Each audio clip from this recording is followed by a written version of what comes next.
네, 마태복음 5장 9절 한 절밖에 안 되기 때문에 큰 목소리로 함께 같이 읽어봅시다. 시작. 화평하게 하는 자는 복이 있나니. 아멘. 오늘 지지난주부터 저희 3월부터 계속해서 산상수훈에 대해서 얘기를 하고 있습니다. 산상수훈인데 사실 산상수훈을 본격적으로 시작했다기보다도 지금 팔복 말씀을 가지고 3주째 보고 있어요. 산상수훈 중에서도 팔복을 보고 있다. 그래서 3월 첫 주에 했던 내용이 첫 번째 복에서 네 번째 복까지 해서 이거를 수직적 관계라고 얘기를 했습니다. 하나님과 나와의 수직적 관계의 삶에서 하나님께서 우리에게 주시는 축복을 말씀해 놓은 게 첫 번째부터 네 번째 복이다. 3절부터 6절이었다. 그리고 지난주부터 했던 그 다섯 번째 복부터 10절까지 보게 될 그 여덟 번째 복 말씀은 수평적 관계라고 했습니다. 수직적 관계는 하나님과 나와의 관계, 그리고 수평적 관계는 우리 주변에서 옆에 있는 친구들과의 관계, 우리가 만나는 사람들과의 관계 안에서 그러한 삶 속에서 하나님께서 허락해 주신, 약속해 주신 축복이다라고 말씀을 드렸습니다. 그래서 지난주에는 7절, 8절 말씀을 나눴고 오늘은 9절 화평케 하는 자에 대해서 말씀을 나누려고 합니다. 혹시 이 기타 좀 눕혀주실 수 있나요? 네. 그래서 오늘은 9절 말씀을 보겠다. 화평케 하는 사람인데 영어로는 피스메이커라고 합니다. 화평케 하는 사람, 피스메이커. 자, 9절 말씀 본격적으로 들어가기 전에 한 번 더 9절 말씀 한번 읽어보도록 하겠습니다. 9절 함께 읽어봅시다. 시작. 화평케 하는 사람은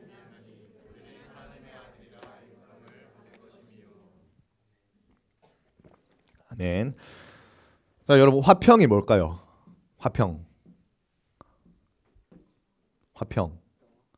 맞습니다. 방금 화평하게 하는 사람을 피스메이커라고 했잖아요. 그러면 이거를 원래 이 화평하게 하는 사람을 원어로 보면 그 화평이라는 단어와 화평을 히브리어로는 샬롬이라고 해요. 들어봤나요? 샬롬? 네, 샬롬이라고 해요.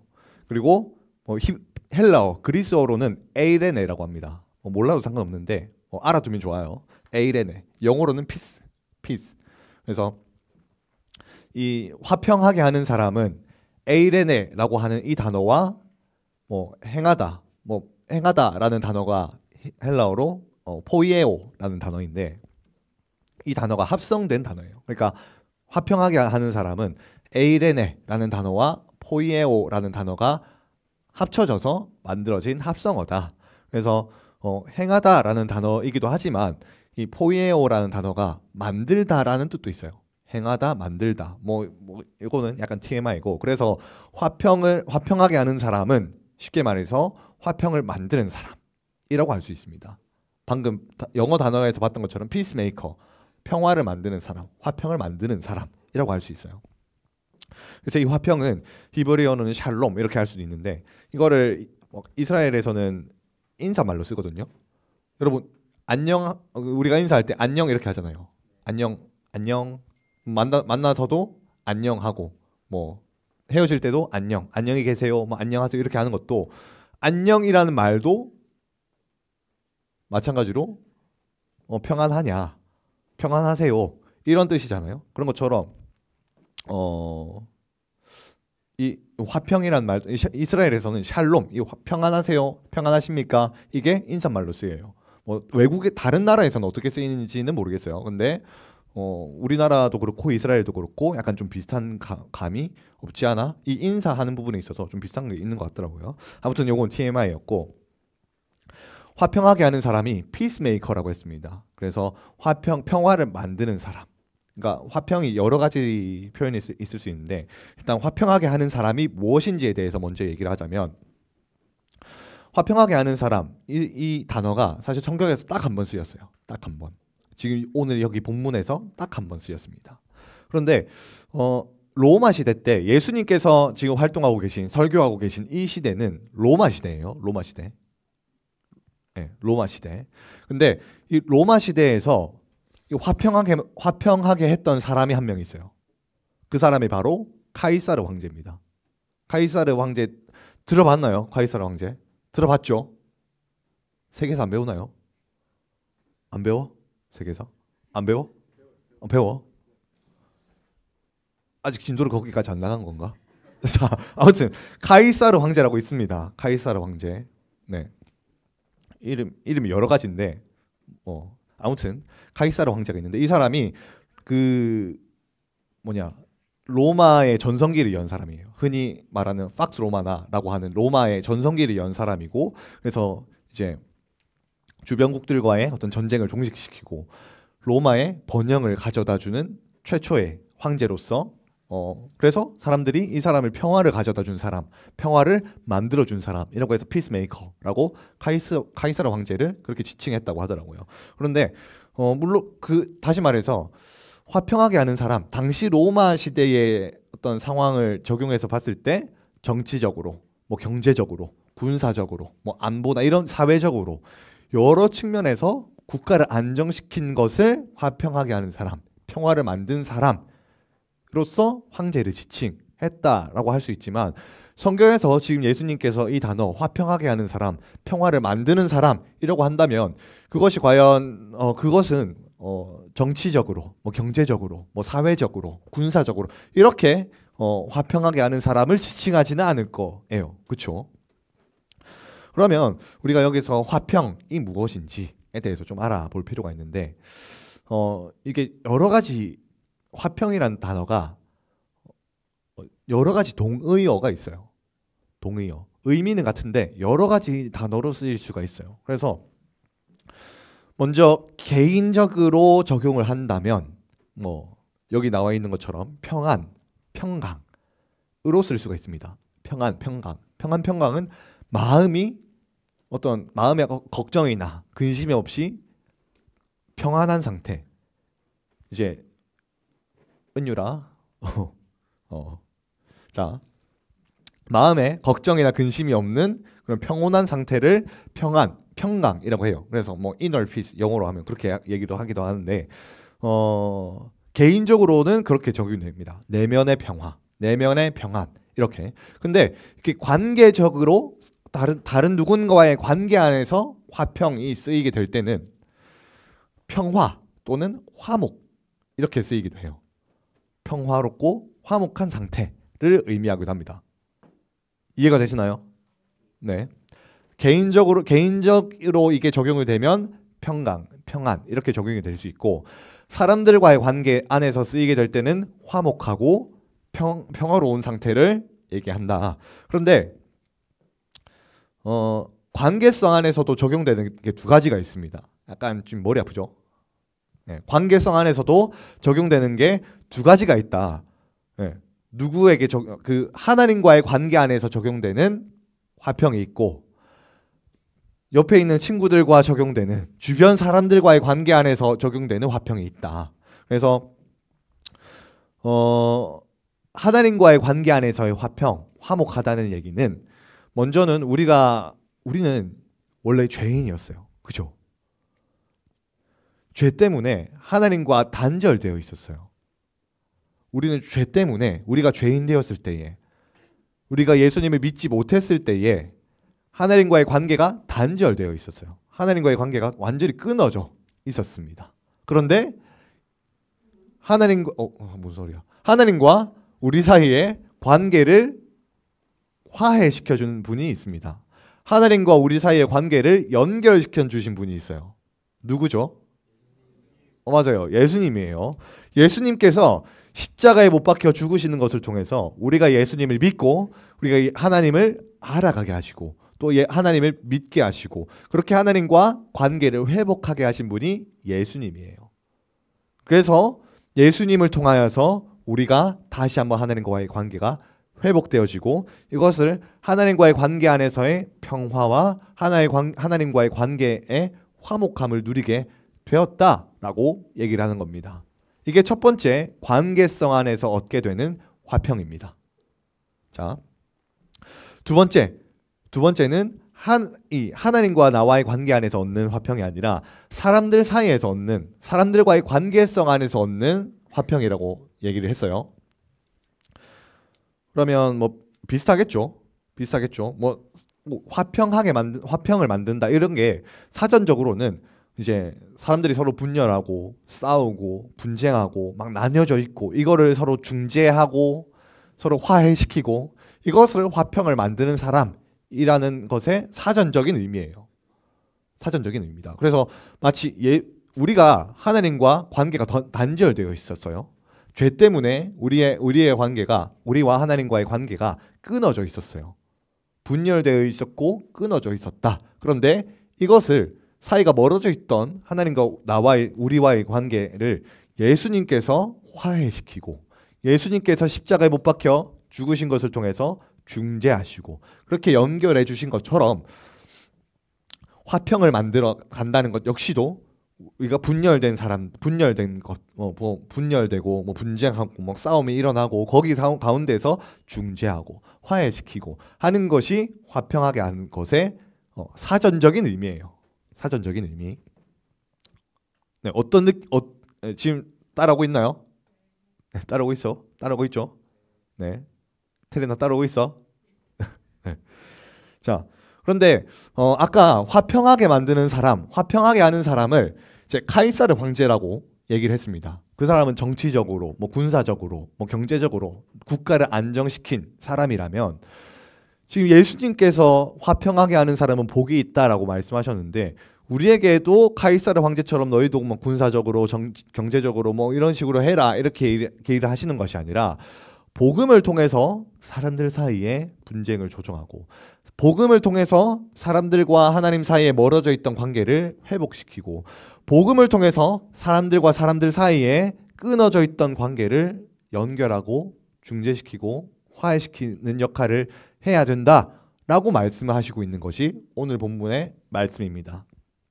그래서 예수님께서 근원적으로 말씀하셨던 오늘 화평하게 하는 사람은 복음을 통해서 사람들과의 관계 안에서 화목하게 하고 평화롭게 하고 분쟁을 조정하고 화해시키고 하라는 얘기로서 화평하게 하는 사람을 말씀하셨던 겁니다.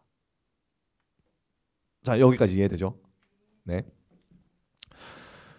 그래서 이 평화, 화평 뭐 여러 가지 단어로 쓰일 수 있지만 다 같은 말이에요.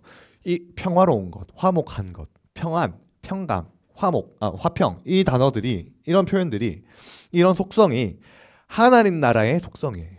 하나님 나라의 속성.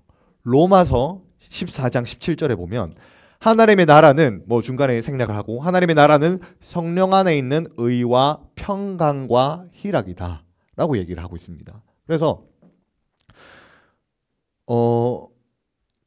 요 하나님의 성령 안에 있는 하나님의 의 그리고 성령 안에 있는 평강, 평화 뭐 이런 것들, 희락은 기쁨이죠.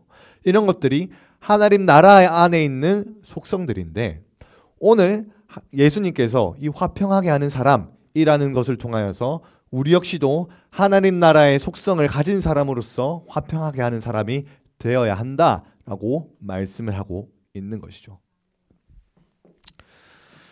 그래서 이 화평은 결국 복음을 통해서 화평하게 하고 평화롭게 하고 화목하게 한다라고 했던 것처럼 결국 우리가 이 화목에 있어서 근원적인 목적과 근원적인 방향성은 결국 복음을 전하는 것 또는 복음적인 사람으로서 살아가는 것을 의미합니다. 여러분들 그리스도인인가요? 네. 우리가 그리스도인이라면 그리스도인답게 살아가는 것은 다른 게 아니라 복음의 메시지에 맞게 살아가는 겁니다. 복음의 메시지에 맞게 살아가는 것이 그리스도인이에요. 이 복음의 메시지대로 살아간다는 것이 다른 게 아니라 성경 말씀대로 살아간다라는 거기도 합니다. 자, 그러면 이 화목하게 하는 사람들에게 하나님께서 하신 약속은 지금 분위기 좋죠. 자, 하나님께서 주신 약속은 화목하게 하는 사람들은 하나님의 아들로 불리게 될 것이다 라고 오늘 말씀에서 말씀하셨습니다. 하나님의 아들, 하나님의 아들. 자, 여러분들은 하나님의 아들인가요? 아멘. 자, 전 여잔데요. 상관없어요. 상관없어요. 요거는 뭐 이제 그런 거 상관없이 다 하나님의 아들로 부르셨습니다. 물론 하나님의 뭐 자녀 이런 얘기도 뭐 성경에 나오기도 하고 하지만 뭐 여자기 때문에 나 하나님의 아들이 아니야 뭐 이렇게 생각할 필요는 없어요. 성경에서는 뭐 저와 여러분들을 그리스도의 신부라고 얘기를 합니다. 신부라고 하면 뭐 세준이 니도 신부고 나도 신부고 다 신부예요. 그런 그 성당에 가면 있는 그 신부 말고 결혼식 할 때 있는 그 신부를 성경은 저와 여러분들의 신부라고 표현을 해요. 그래서 성별에 뭐 이제 매이지 않고 저와 여러분 모두가 남녀 상관없이 하나님의 자녀고 하나님의 아들입니다. 이미 우리는 아들이라고 부름을 받았어요. 그런데 왜 하나님께서 우리에게 하나님의 아들이라고 이 약속을 우리에게 복으로 주셨을까? 복으로 주셨을까?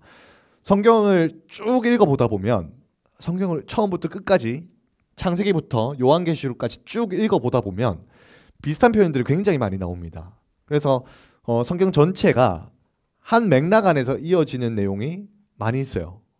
한 맥락 안에서. 태희야 뭐 먹노? 먹는 거 아니야? 아니야? 자, 잠을 것 같으면 먹어도 돼요. 자는 것보다 먹고 설교 듣는 게 낫다.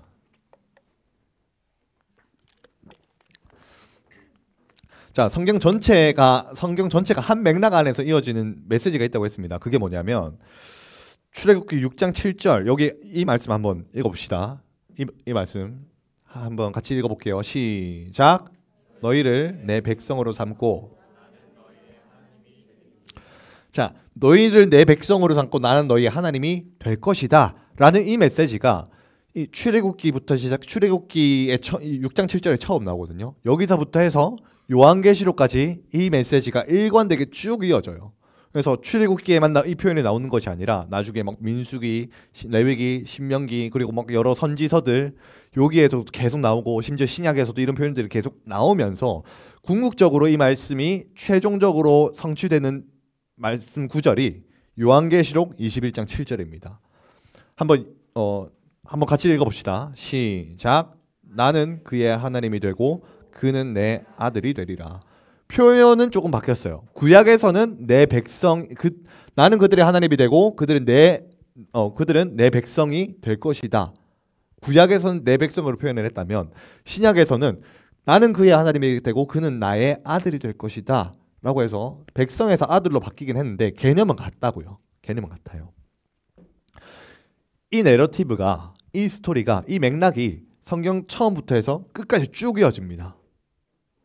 이 말은 저와 여러분들을 하나님께서 계획하실 때부터 시우를, 테린이를 그리고 세준이를 내 아들로 삼아야겠다. 하나님이 내 아들로 삼아야겠다. 이렇게 계획하시고 그리고 그것을 요한계시록 21장 우리가 천국에 가는 그 순간에 완벽하게 이루어 가실 것을 목적으로 창세전부터 저와 여러분들을 하나님의 아들로 계획하셨고 또 그렇게 우리를 하나님의 아들로 이끌어 가신다라는 메시지가 이 맥락 안에서 있는 것이죠. 이해가 되시나요? 그래서 그런 측면에서 이 9절 말씀에서 오늘 본문 말씀에서 하고 있는 너희가 화평하게 하는 사람들에게 하나님의 아들이 될 것이다. 하나님의 아들로 불리게 될 것이다. 라는 이 메시지는 종말론적인 메시지예요. 종말론적인 메시지. 네, 종말론적인 메시지는 결국 우리가 이 세상의 역사가 하나님의 역사가 완성이 되고 하나님의 역사가 완성이 된 이후에 되는 것을 통해서 이 약속이 이루어진다라는 것을 종말론적이라고 얘기를 하는데 결국 이것을 하나님 예수님께서 이 말씀을 하셨던 것은 종말론적인 메시지가 담겨 있다. 종말론적인 메시지라 하면 결국 미래적인 축복이고 미래에 이루어질 약속이다라는 의미이기도 합니다. 그런데 아까 제가 여러분들에게 물어봤던 것처럼 저와 여러분들은 이미 하나님의 아들이고 하나님의 자녀라고 얘기를 했어요. 이게 미래적으로 이루어질 일이라고 했는데 근데 우리는 이미 하나님의 아들이고 하나님의 자녀라고 했습니다. 그렇다는 것은 이 하나님의 아들이라는 것은 우리가 지금 이미 누리고 있는 축복이면서 우리가 또한 이 축복을 통해서 무언가 하나님께서 요구하시는 것이 있다는 것을 말하는 것이기도 해요. 자, 그러면 요한복음 1장 12절은 다들 알 거라고 생각하고 넘어가도록 하고, 이미 우리가 예수님을 영접하는 그 순간부터 하나님이 저와 여러분들을 하나님의 자녀가 되는 권세를 주셨다. 그래서 우리가 우리 안에 예수님을 믿는 믿음이 있으면 예수님을 믿는 믿음이 있으면 하나님의 자녀다. 이미 하나님의 자녀가 되었다. 라고 성경은 이야기하고 있습니다. 그런데 이 하나님의 자녀 삼으신 이유가 성경에서 여러 가지가 있는데 로마서 8장 29절에서는 이렇게 얘기를 하고 있습니다. 8장 29절 함께 읽어보도록 하겠습니다. 시작.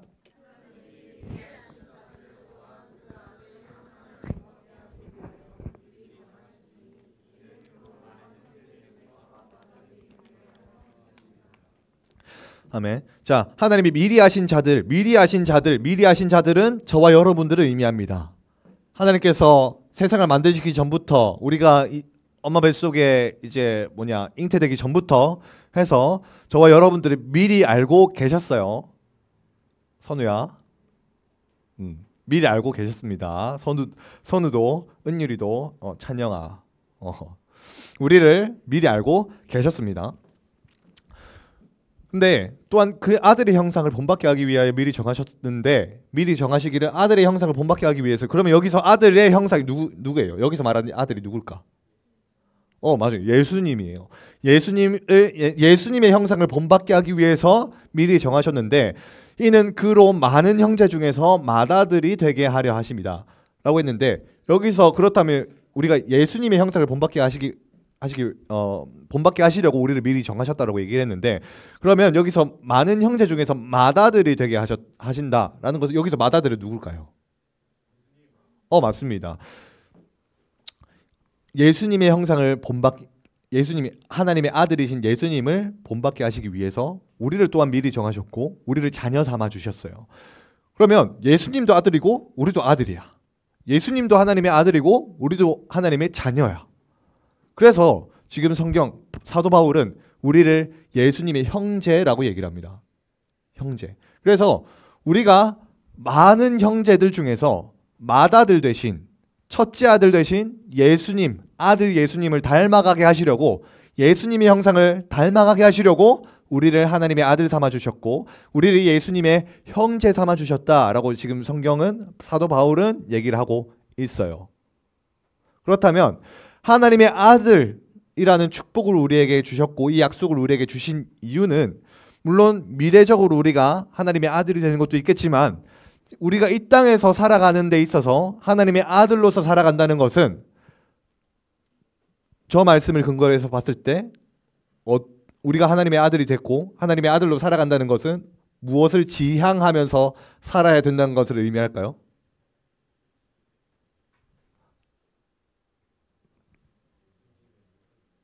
맞아요.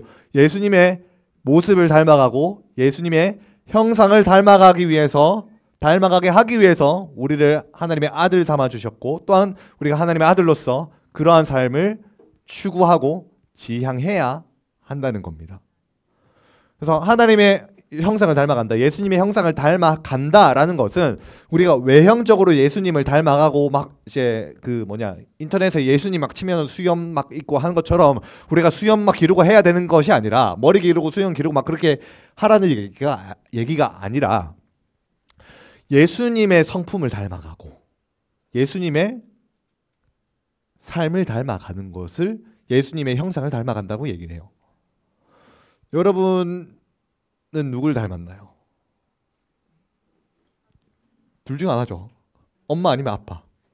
둘 다 닮았. 그리고 이제 여러분들은 지금 그런 걸 느끼는지 모르겠지만, 저는 한 20대 중후반부터 약간 그런 생각을 하기 시작했어요.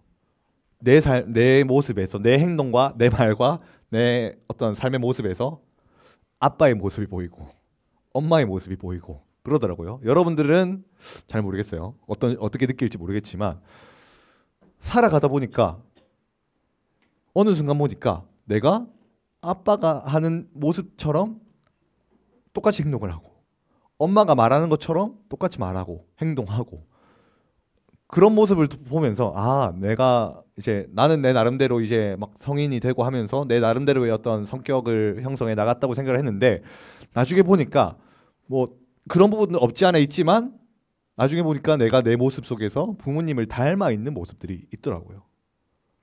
그만큼 부모님과 오랜 시간 지내오면서 여러분들의 모습 속에서도 지금도 그렇게 느끼는 친구들이 있을지는 모르겠지만 여러분들이 막 10년이 지나고 하다 보면 여러분들의 삶 속에서 내가 이거 엄마가 하던 모습인데 엄마가 했던 말인데 엄마가 했던 말을 내가 똑같이 하고 있고 뭐 아빠가 하던 행동들과 그런 습관들을 내가 똑같이 가지고 있는 모습들을 여러분들도 장담합니다. 분명히 있을 거예요.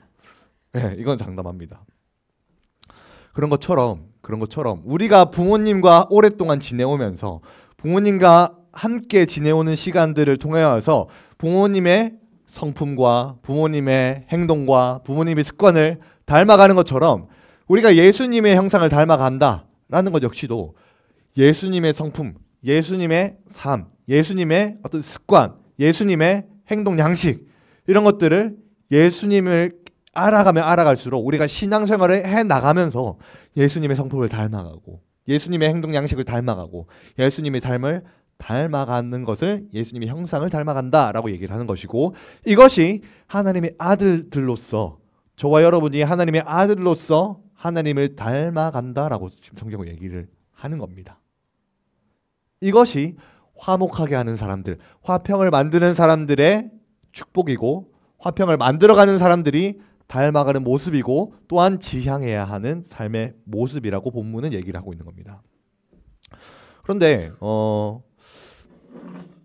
그래서 아까 이 화평하게 하는 사람들은 결국 이 복음을 통해서 하나님과의 관계 안에서 화평을 누리고 복음을 통해서 사람들과의 관계 안에서 화평을 누리고 그렇게 우리가 하나님 나라의 속성으로서 화평을 누리면서 살아간다라고 말씀을 드렸는데 근데 예수님께서 뒤에 가서 좀 다른 얘기를 하는 것처럼 보이는 그런 말씀을 하세요. 이게 마태복음 10장이거든요. 마태복음 10장에 예수님께서 말씀하시기를 16절에 보라 내가 너희를 보냄이 양을 이리 가운데 보낸 것 같도다. 지금 마태복음 10장이 무슨 내용이냐면 예수님께서 제자들을 지금 니네가 직접 전도해봐라 이렇게 하면서 제자들을 보내요. 그러면서 제자들을 보내기 전에 지금 설교하시는 내용입니다. 설교하시면서 니네가 직접 가서 복음 전해보고 이제 사람들한테 이제 전도도 해봐라 그렇게 보내시면서 하시는 말씀인데 예수님께서 제자들에게 하시는 말씀이 내가 니네를 전도를 보내는데 내가 지금 니네를 보내는 게 양을 이리 가운데 보내는 것 같다. 니네가 양을 지금 늑대 무리 속에 보내는 것 같다 라고 지금 말씀하세요. 그리고 사람들이 상가라 그들이 너희를 공회에 넘겨주겠고 그들의 회당에서 채찍질할 것이다 라고 얘기를 하십니다. 복음을 너희가 전하다 보면 너희가 공회 지금으로 치면은 국회나 이런데 잡혀가가지고 거기서 니네가 채찍질 받을 것이다. 뭐 법원에 끌려가서 막 처벌받을 것이다. 뭐 이런 얘기를 하고 계세요. 그리고 심지어 예수님께서 무슨 말씀까지 하시냐면 내가 세상에 화평을 주러 온 줄로 생각하지 말라. 화평이 아니요 검을 주러 왔다. 라고 말씀하십니다. 화평하게 하는 사람들은 복이 있다 했는데 지금 내가 화평을 주러 온 줄로 생각하지 마라. 검을 주러 왔다. 그럼 뭐 싸우고 투쟁하러 온 거냐. 이렇게 오해를 할 수도 있겠죠. 그리고 내가 온 것은 사람이 그 아버지와 딸이 사람이 그 아버지와 딸이 그 어머니와 며느리가 시어머니와 불화하게 하려 함이다. 예수님께서 화평하게 하려고 하셨는데 지금 집안에서부터 불화가 일어나고 이 불화가 원어로 그대로 보면 둘로 나누어 버린다. 이 얘기를 하는 거거든요. 이런 말씀을 잘못 오해하면 마치 예수님께서 오히려 분열하게 하시고 분쟁을 일으키시는 것처럼 보여요. 오늘 읽었던 그 본문 말씀 화평하게 하는 자는 복이 있다라는 이 말씀과 예수님께서 마태복음 10장에서 하시는 말씀이 뭔가 반대되는 것 같고 대치되는 것 같아요. 그죠? 약간 잘못 이해하면 그렇게 오해를 할 수 있단 말이죠. 근데 우리가 이 말씀을 제대로 이해를 하려면 영적인 세계에 대해서 좀 이해를 할 필요가 있습니다. 예전에 제가 이런 얘기를 했던 것 같은데, 우리가 이 땅에 살아가다 보면 여러분들은 어느 나라 사람이죠? 대한민국이죠. 우리 국적은 대한민국이에요. 혹시 여기 이중 국적자 있나요? 이중 국적자 여기도 없을 것 같은데, 막 일본도 있고 중국도 있고 미국도 있고 여러 나라들이 있어요. 근데 또 저는 이때까지 본 적은 없는데 이중 국적자들이 한 명씩 있어요. 그러니까 국적을 2개 가지고 있는 사람들, 아니면 미국 시민권을 가지고 있고 미국 영주권을 가지고 있는 그런 사람들이 있죠. 그러니까 우리가 살아가는 세상에서는 이중 국적, 삼중 국적 이렇게 살아갈 수 있는 사람들이 있다고요. 근데 영적인 세계에서 이중 국적은 없습니다. 우리가 살아가는 이 세계 나라가 몇 개가 있노? 한 200개가 넘어가는 걸로 알고 있는데 200개가 넘는 나라가 있어요. 200개가 넘는 나라가 있고 여권도 그러면 200개가 넘어가겠고, 그렇다면 각자 다른 국적을 가진 민족이 200민족이 넘게 있다는 얘기겠죠. 그러니까 세계에서는 여러 나라들이 있고 여러 민족이 있고 여러 이제 분열된 나라들이 있는데 영적인 세계에서는 딱 2개밖에 없어요. 하나님 나라와 사단의 권세. 요 2개밖에 없습니다. 빛과 어둠, 영적인 세계에서 요 2개밖에 없어요. 우리가 하나님께 속했든지 마귀에게 속했든지, 우리가 하나님 나라 자녀이든지 이 지옥에 들어갈 지옥 자녀든지 둘 중에 하나밖에 없다고요. 영적인 세계에서는. 우리나라가 지금 우리나라가 북한 남북한 이렇게 분열되어 있는 것처럼 영적인 세계에서도 하나님 나라와 사단의 나라, 이 2개로 분열되어 있습니다. 그래서 네.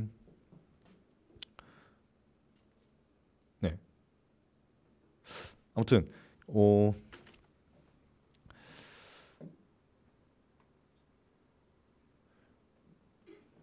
잠시 까먹었습니다. 네. 그래서 이 복음을 전한다는 것은 마냥 이제 복음을 전한다고 사람들이 막 다 복음을 믿고 막 듣고 믿고 교회 나오고 그렇게 하는 거는 아닌 것 같아요. 여러분들도 이제 여기 있는 사람들 중에서도 교회 막 이제 오기 싫어서 막 오기 싫은데 억지로 나온 사람들이 있을 거고, 그랬던 사람들도 있을 거고, 또 막 주변에서 교회 가자 하는데 이제 주변 친구들한테 교회 가자 하는데 무슨 교회고 그때 잠이나 더 자지 이렇게 하는 애들도 있을 거예요. 그런 것처럼 복음을 들었을 때 사람들이 다 그거를 막 기쁘게 받진 않는다고요. 그리고 복음을 들었을 때 그 복음 때문에 우리를 핍박하는 사람들이 있고 때로 못 살게 구는 사람들도 있어요. 예를 들면 지지난주였나 더 웨이브 집회가 있었습니다. 부전교회에서. 부전교회에서 더 웨이브 집회가 있었는데 그게 보니까 막 학생들이 학교에서 기도 모임을 막 만들고 하는 학생들이 있더라고. 그래서 어떤 학생이 나와가지고 간증을 하는데, 학교에서 이제 기도 모임을 만들었어. 그래서 선생님이 허락을 받고 음악실이었나? 거기서 이제 기도 모임을 막 했는데, 기도 모임을 하다 보니까 사람들이 계속 막 몰려와가지고 예수 안 믿는 애들도 와가지고 예수님 안 믿는 애들도 와가지고 같이 기도하고, 그렇게 막 어떤 애들은 막 예수님 믿게 되고 그런 일들이 있었다고 해요. 그런데 이제 음악실을 담당하던 음악 선생님이 바뀐 선생님이 예수님을 안 믿는 사람이었대요. 그래서 그 선생님 예수 안 믿는 바뀐 선생님이 와가지고 기도 모임 중에 니네 지금 학교에서 뭐 하는 짓이냐?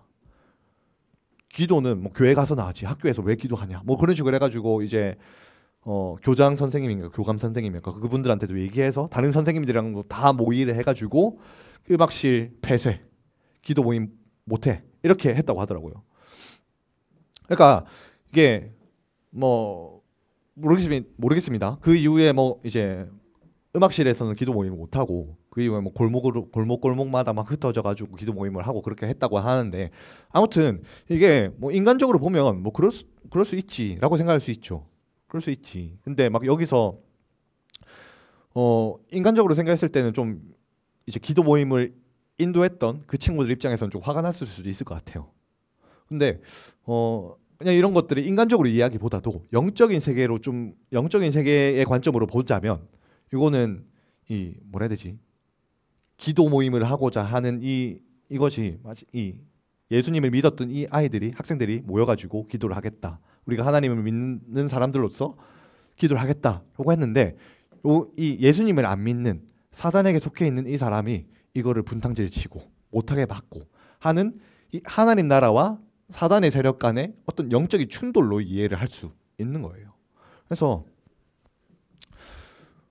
예수님께서 말씀하셨던 이 분열은 물론 우리가 해야 할 역할은 사람들과 어떻게 해서든 할 수 있는 대로 화평하고 복음을 전할 수 있으면 복음을 전하고 사람들과 관계를 잘 이제 관계를 유지하고 또 평화롭게 지내고 하는 것이 우리가 해야 할 역할이지만 그렇지만 복음 때문에 우리가 누군가를 막 증오하고 그런 게 아니라 이 사단에 속해 있는 사람들 누군가는 이제 사단의 세력은 복음 전하는 걸 싫어한단 말이에요. 복음 전하는 거 싫어해요. 막 기도하는 거 싫어해요. 학교에서 기도하지 말라 하고 학교에서 복음 전하지 말라 하고 학교에서 성경 보지 말라 하고 뭐 종교생활은 교회에서는 하지 왜 학교에 와서 막 이렇게 난리를 치냐 왜 이렇게 막 니만 열심히 있냐 그렇게 한단 말이죠. 그러니까 분쟁이 일어나는 것은 영적인 세계 안에 있는 충돌입니다. 하나님 나라와 이 사단의 나라에 있는 충돌이에요. 그래서 사단은 뭐 방금 예를 들었던 것처럼 그렇게 학교 선생님을 통해서 이제 막 기도 모임을 못하게 한다든지 그런 식으로 해서 아예 기도를 못하게 직접적으로 막는 경우도 있지만 예를 들면 하와가 선악과를 다 먹는 데 있어서 뱀이 꼬셨잖아요. 유혹했잖아요. 이것 좀 먹어봐. 이거 맛있어. 먹으면 네가 하나님처럼 지혜롭게 될 거야. 라고 이제 유혹을 하는 것처럼 사단도 저와 여러분들의 삶 가운데서 우리가 세상 속에서 그리스도인으로 살아가려고 하는 데 있어서 이 정도는 괜찮아. 이 정도는 뭐 괜찮아. 이 정도는 괜찮아. 이 정도 죄는 지어도 괜찮아. 죄를 지어도 하나님이 너희를 사랑하신다면서 하나님 너희를 사랑하시니까 죄 좀 지어도 다시 회개하면 되지. 막 이렇게 하면서 꼬드기고 유혹을 한단 말이죠. 그런 식으로 우리를 넘어뜨리려고 하는 사람들 있는가 하면 아까 막 이제 기도 모임을 못하게 막았던 그런 선생님처럼 아예 뭐 그런 식으로 막든지 핍박을 하든지 좀 방해를 하든지 그런 식으로 사탄이 저와 여러분들을 분열하게 하고 좀 박해를 하고 핍박을 하는 그런 경우가 있단 말이죠. 뭐 박해라고 해서 막 폭력적이고 뭐 그렇게 다 단정 지을 수는 없겠지만 여러 케이스가 있을 수 있는 거죠. 그런 식으로 우리가 복음을 전할 때에 복음적인 사람으로 살아가려고 할 때에 우리는 화평을 추구하고 사람들과의 관계 안에서 평화를 추구하지만 사탄의 세력은 그거를 반가워하지 않아요. 사탄의 세력은 그거를 분열시키려고 합니다. 분열시키려고 해요. 유혹을 통해서 죄를 짓게 만들고 아니면 강압적으로 핍박을 한다든지 이런 식으로 뭐 그렇게 합니다. 네, 분열시키려고 해요. 그래서 뭐 에베소서 6장 12절 이거는 좀 넘어가고 하고 그래서 화평하게 하는 사람들이 있다면 분열을 시키려고 하는 사람들이 있다. 평화를 추구하는 사람들이 있다면 분열을 조장하고 분쟁하게 하고 하나 되지 못하게 하는 사람들이 있고 평화롭지 못하게 하는 사람들이 있다. 아까 얘기했던 것처럼 평화는 하나님의 성품입니다. 예수님께서 저와 여러분들에게 평화를 주셨어요. 다른 것에서의 평화가 아니라 맹목적인 평화가 아니라 우리가 죄에서 자유롭게 되고 그래서 우리가 죄에 정죄받지 않고 그래서 하나님과의 관계가 우리가 화목을 누리고 평화롭게 되는 그러한 평화를 저와 여러분들에게 허락해 주셨어요. 그런데 마귀는 우리를 분열시킵니다. 사탄은 우리를 분열시켜요. 사람들 사이에서 하나 되지 못하게 하고 하나 되는 것처럼 보이지만 결국에는 자기 이기적인 목적을 따라서 자기의 목적에 맞지 않을 때 자기 목표에 맞지 않을 때 결국 분열하게 되고 사람들 관계뿐만 아니라 하나님과 나 사이에서도 죄를 통해서 분열하게 하고 이것이 사탄의 성품이에요. 그러니까 하나님의 성품으로 살아갈 것인지 사탄의 성품을 가지고 있는 사람으로서 살아갈 것인지 오늘 본문은 이걸 얘기하고 있습니다. 그래서 좀 여러분들 주변에서도 우리 주변에서도 좀 사람들이 이간질을 잘 시키는 사람들 있잖아요. 막 싸움 잘 붙이고 막 이간질하고 뒷담화 막 많이 하고 뭐 뭐 그런 얘기들을 많이 하는 사람들이 있어요. 그런 사람들은 그런 사람들을 미워하지는 말되 좀 조심할 필요는 있다. 누구의 성품을 닮았는지 이런 것들을 통해서 좀 분별해 볼 필요는 있어요. 그리고 평화는 하나님 나라의 속성이라고 했습니다. 우리가 하나님을 닮아간다면, 하나님을 닮아가고 하나님의 성품을 닮아간다면 마찬가지로 우리가 하나님 나라의 백성다운 삶, 하나님 나라의 속성 중에 하나인 평화를 추구하면서 살아갈 수 있겠죠. 그런데 마귀는 계속해서 분열시켜요. 이간질시키고 분열시키고 다툼을 일으키고 분쟁을 일으키고 그렇게 하도록 조장하고, 이게 사탄의 어떤 나라의 어떤 속성이라고 할 수 있습니다. 그래서 이 화평하다는 것은 우리가 단순히 그냥 사이좋게 지내자, 그냥 좀 안 입고 온 모습도 있지만 그래 꾹 참고 내가 그래 참는다, 그래 사이좋게 지내자, 뒤에 가서 정말 죽일 수도 없고 이렇게 하는 게 아니라, 물론 좀 화가 날 수는 있죠. 어제도 찬양팀 모임 하는데 막 애들이 연락도 안 하고 안 오더라고. 나도 어찌해야 되노 지금. 그래 세연아 얘네들 빠따 좀 치라 이렇게 하다가 한 명씩 오는데 오늘 또 애들 보니까 아줌마들 그래 사랑해야지 이렇게 되는 거예요. 아줌마들 그래 한 대 치면 부러질 것 같은 아줌마들 어떻게 해야 되겠노 이러면서 아무튼 그렇게 되는 거예요. 사랑하고 관계 안에서 화평하고, 이게 복음적인 문화입니다. 그리스도인들의 문화예요. 근데 만약에 제가 예배팀 모임 안 왔다, 집합, 야 이 땡땡들아, 니네가 지금 예배팀을 섬긴다고 해놓고 말도 없이 안 와? 이렇게 빠따 치고 뭐 이제 뭐 어금니 꽉 깨물어라 하고 배 때리고 막 이렇게 하면 애들이 예배팀 오겠어요? 안 오겠죠. 이렇게 막 하면 제 안에서도 약간 부족함이 있는 거죠. 애들을 화평하고 사랑하기보다도 뭔가 오히려 어떻게 보면 그렇게 하는 게 저의 욕심일 수도 있고 저의 이기심일 수도 있겠죠. 그래서 세상의 문화는 계속해서 네 자신을 위해 살아라. 세상의 문화는 네가 좀 이기적이어야 된다. 네 이득을 위해서 살아야 되고 니를 위해서 살아야 되고 다른 사람들은 둘째치고 네가 우선시 되어야 된다라고 얘기를 하고, 그런 식으로 분열을 조장하고 분쟁을 일으키고 하나 되지 못하게 만드는 문화가 세상의 문화예요. 그래서 우리가 그리스도인으로 살아간다는 것, 화평을 위해서 살아간다는 것, 화평을 추구하며 살아간다는 것은 하나님 나라의 백성으로서 하나님의 성품을 닮아가고 하나님의 아들들로서 예수님의 성품을 닮아가고 그렇게 복음적인 삶을 살아가고 그것을 또한 추구하면서 살아가는 것이 화평하게 하는 사람들의 특징이고 그러한 삶입니다. 그러한 사람들에게 그냥 하나님께서 너희가 하나님의 아들이 맞다라고 인정해 주실 뿐만 아니라, 그렇게 살아가는 사람들에게 세상 사람들도 저 사람은 진짜 그리스도인답게 살아가네, 세상 사람들도 저 사람은 진짜 그리스도인이라고 하더만 하나님의 아들답게 살아가는 것 같다라고 인정받게 되는 경우도 있습니다. 네. 그래서 정리를 하자면 이 화평이라고 하는 건 개인적인 측면으로 적용을 하자면 이 내면의 평화, 평강으로 정리할 수 있다고 얘기를 했습니다. 그리고 관계성 안에서 화평을 정의하자면 평화와 화목이라고 얘기를 했어요.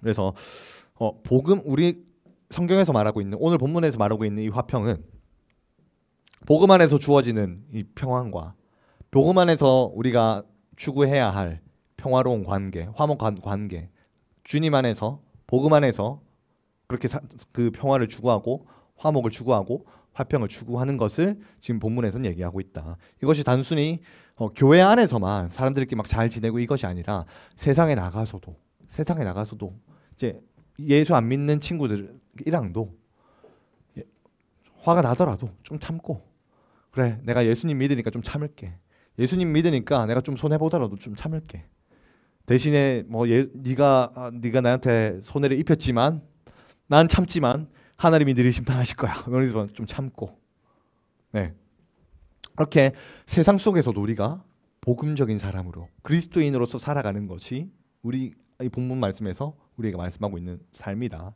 그리고 이것이 하나님 나라의 이 평화와 화평이 하나님 나라의 속성이고 하나님의 아들들이 추구해야 할 삶의 모습이다. 그래서 하나님의 아들이 된다는 것은 우리가 예수님의 형상을 닮아가고 하나님의 성품을 닮아가는 것을 얘기한다라고 말씀을 드렸습니다. 그래서 우리가 복음적인 삶을 살아갈 때에 그리스도인으로서 살아갈 때에 영적인 세계 안에서 사단에 속한 사람들은 이것을 싫어할 수 있어요. 그리고 사탄은 우리가 복음적인 삶을 살아가는 것을 싫어해서 때로는 유혹하기도 하고 때로는 강압적으로 뭐 핍박을 하기도 하고 강압적으로 막 이렇게 굴기도 하고 그렇게 하지만 그럼에도 불구하고 그 안에서 우리는 언제나 화평을 추구할 수는 없습니다. 때로는 싸울 수 있어요. 싸울 수 있지만 할 수 있는 성경은 너희가 교회 안에서는 모든 사람과 화평해라 이렇게 얘기를 하는데 안 믿는 사람들과는 너희가 항상 안 믿는 사람들과도 언제든지 항상 화평해라라고 얘기를 하지 않고 할 수 있는 대로 화평해라라고 얘기를 합니다. 불신자들과는 영원히 화평할 수는 없어요. 언젠가는 이게 우리의 어떤 원한을 넘어선 하나님의 섭리 안에서 영적인 세계의 질서 안에서 분열이 일어날 수밖에 없습니다. 그건 우리가 어쩔 수 없는 거예요. 그럼에도 불구하고 우리가 그때에도 추구해야 될 것은 할 수 있는 대로 화평하고 평화롭게 평화를 추구하고 이것이 단순히 그냥 좋은 게 좋은 거지 이렇게 넘어가는 것이 아니라 예를 들면 뭐 불교 믿는 사람들이 막 평화롭게 지내야 된다 이렇게 하면서 막 지내야 된다 하면서 그래 니네 불교에도 구원이 있어 그래 니네 갈 대로 가 니네 구원 인정해 줄게 이렇게 가면은 요거는 종교 통합이 된단 말이죠. 요건 안 돼요. 우리가 평화를 추구하고 분열을 피해야 되지만 포기할 수 없는 것이 있어요. 복음은 포기해서는 안 됩니다. 복음은 포기해서는 안 돼요. 내가 니네와 평화롭게 지내야지 그러면서 니네 문화도 좀 배우고 막 술 먹고 막 이제 절 다니는 사람 전도한다고 그래 내가 절에 가서 같이 뭐 삼천배도 하고 막 이렇게 해야 니네가 절에 막 교회 오겠지 교회 한 번쯤 나오겠지 이렇게 하면서 막 절에 가고 그렇게 따라가면 안 된다고요. 평화를 추구하되 포기하지 말아야 할 것이 있습니다. 복음은 포기하면 안 돼요. 이해가 되시죠? 자, 그래서 반복되네.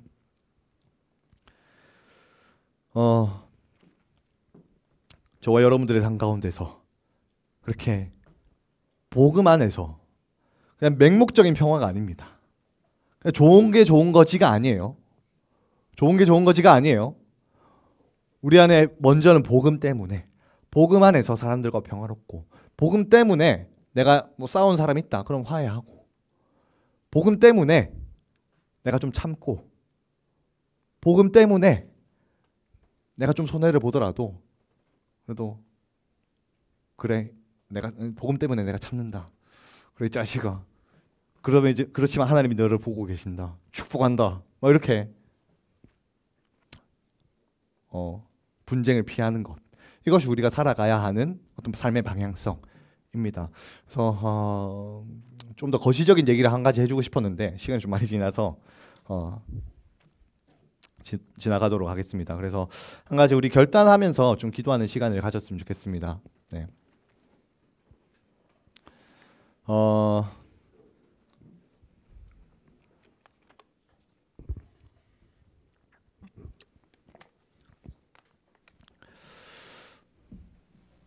네.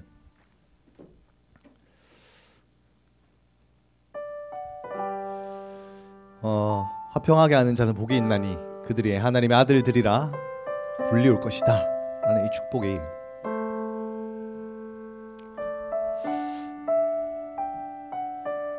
사실 우리가 이 설교 말씀을 들었다고 해서 우리가 하루아침에 되는 건 아닌 것 같아요. 신앙생활은 그냥 뭐 주일에 설교 듣고 그냥 가고 또 주일에 주일에 와서 또 설교 듣고 또 집에 가고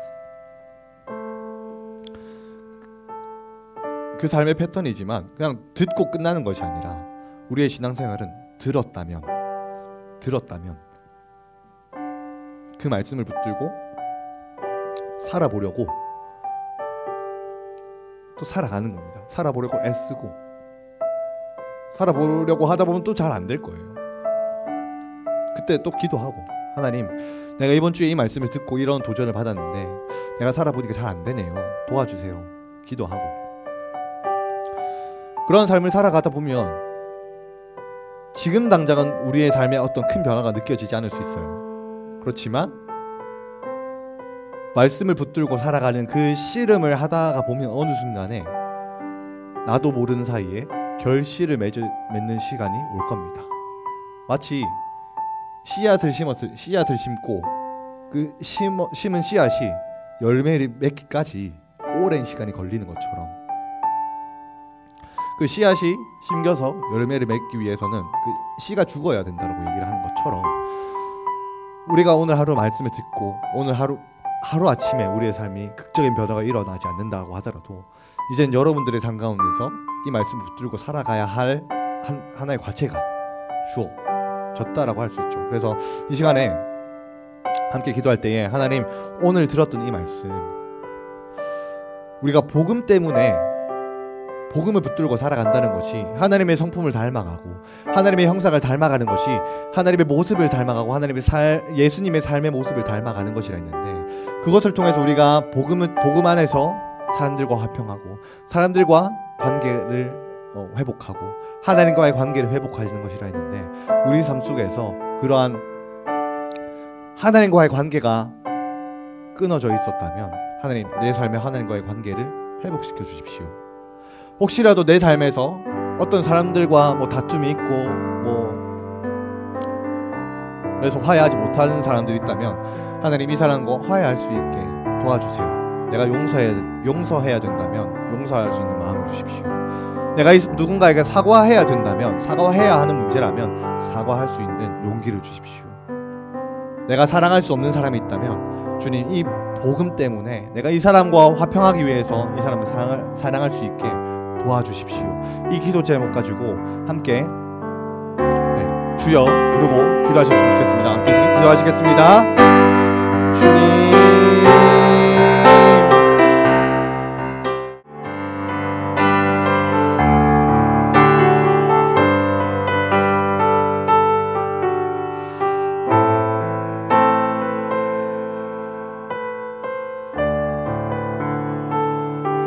하나님께서 주님께서 우리를 화평하게 하셨으니 주님의 그 모습을 본받아 우리도 주님을 따라서 하나님과의 관계가 회복되길 원합니다.